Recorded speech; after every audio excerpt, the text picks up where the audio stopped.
How Millie Bobby Brown's ping-pong antics tried the patience of hotel staff. Find out the intriguing details behind the incident and the consequences.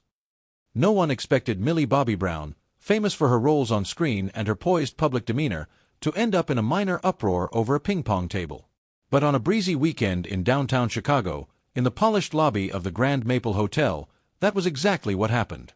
Millie had booked a room there for a quick getaway, planning to blend some downtime with a little fun after a string of interviews and photo shoots.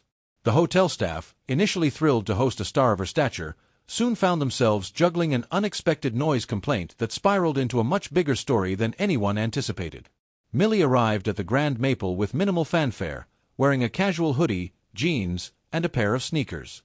She felt content to wander the elegant halls, her hair tied back in a simple ponytail, no glaring sign of Hollywood glamour. Most hotel guests only gave her a polite nod, some doing a double-take, unsure if they recognized her from a beloved sci-fi series or a recent red carpet appearance. For once, Millie savored that elusive anonymity. She roamed the premises as if it were just another cozy lodging, rather than a glitzy pit stop for a celebrity. Her second evening at the hotel, Millie discovered a small game lounge near the bottom floor, a modest space featuring a ping-pong table, a couple of arcade machines, and a worn-out foosball setup. With nothing on her schedule, she decided a little game of table tennis would be the perfect release of pent-up energy. She asked a friendly bellhop if she could borrow a paddle, and within minutes, she was rallying the ball back and forth off the table, chasing it across the polished floor whenever it bounced astray. It started innocently enough, just Millie alone, practicing her forehand.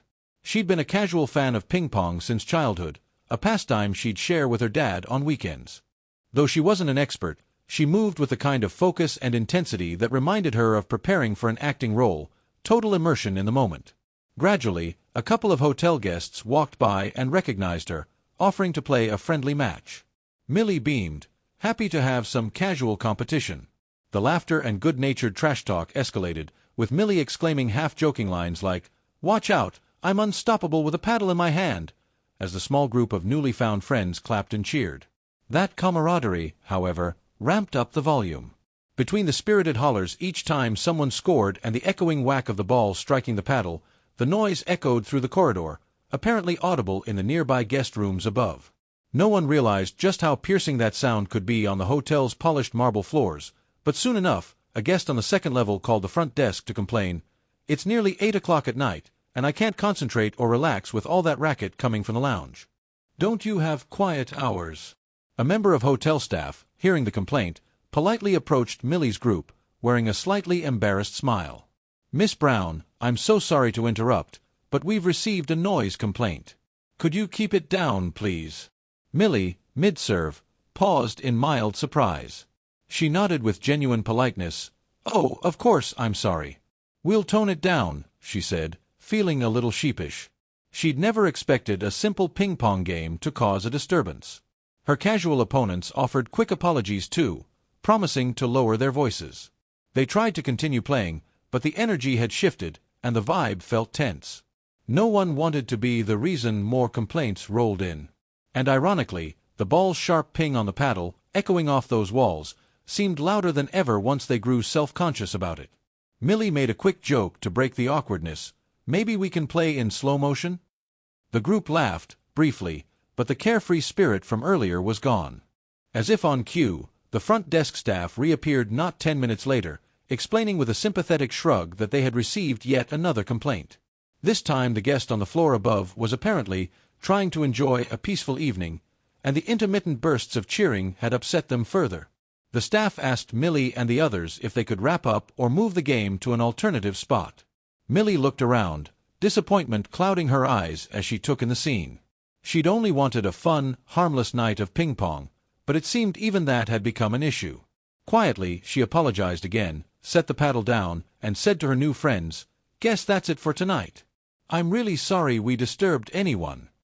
While she gathered her things, a couple of onlookers snapped photos of Millie's apologetic expression. One short phone video even caught her saying, "We never meant to bother anyone. I just got carried away with how much fun we were having," followed by a half-laugh, half-sigh. Early the next morning, that snippet hit social media. Hashtags like #MilliePingPongGate started circulating, with fans half laughing at the concept of Millie Bobby Brown getting in trouble at a quiet hotel. Some tabloids took the story into sensational territory. Millie Bobby Brown disrupts luxury hotel, guests complain of loud ping-pong wars. Others spun it humorously, when Netflix's star stirs up more noise than her latest thriller. A handful of cynical outlets tried to portray her as a troublemaker, ignoring the fact that she'd cooperated with hotel staff and promptly stopped playing. Within a few hours, the hotel manager found himself fielding calls from local reporters, all eager for a statement about the alleged noise disturbance. He clarified that it was a minor incident, no real conflict, just a standard request to keep noise levels down. But the internet had already embraced the comedic angle. Memes popped up on Twitter, pictures of ping-pong tables with captions like, "Millie was here, fear the bounce." Another joked, "At least she didn't bring the upside down with her," referencing her well-known show. Millie, somewhat amused by how fast the story spread, put out a brief statement through her publicist. "I'm so grateful to everyone at the hotel for being wonderful hosts, and I sincerely apologize for any inconvenience caused by my enthusiastic ping-pong session. Next time, I'll make sure to check the decibel level." The playful tone garnered supportive responses, with fans praising her humility and sense of humor. Interestingly, a small faction online insisted on criticizing her, claiming it was typical celebrity entitlement to disturb others. But that narrative didn't hold much weight once people learned she'd apologized, cooperated with staff, and ended the game promptly after receiving complaints. Some guests from the hotel posted on Facebook, clarifying how polite and sweet she had been throughout. One guest wrote, "I literally saw her, she was laughing with the kids and even helped them perfect their swing. When the staff asked them to quiet down, she immediately respected that. No big drama. In fact, she was really nice about it." Despite the minor drama, Millie tried to enjoy the rest of her stay in Chicago, visiting a local museum and indulging in deep dish pizza, a far cry from the small pies she'd attempted to make at the hotel lounge. Over the weekend, she posted a photo on Instagram, a snapshot of the sunset from her room's balcony, with the caption, "Chicago, you're amazing. Ping pong fiasco aside, I love the energy here."